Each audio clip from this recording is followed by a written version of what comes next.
Hallo, heute zeige ich euch, wie man einen Kugelschreiber aktivieren tut. Dafür brauchen wir nur einen Kugelschreiber.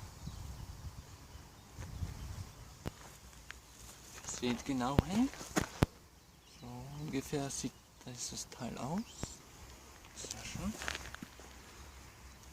Und jetzt aufgepasst.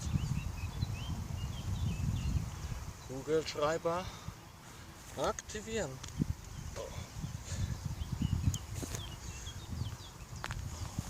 Und genau so aktiviert man einen Kugelschreiber.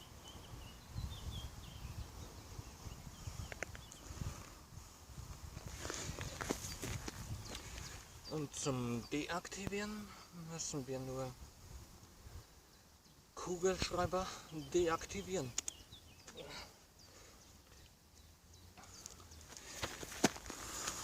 Bitte schön.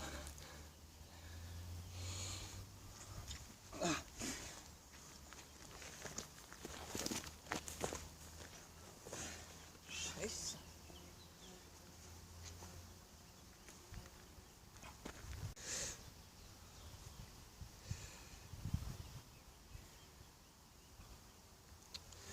Das war's, dann bis zum nächsten Mal.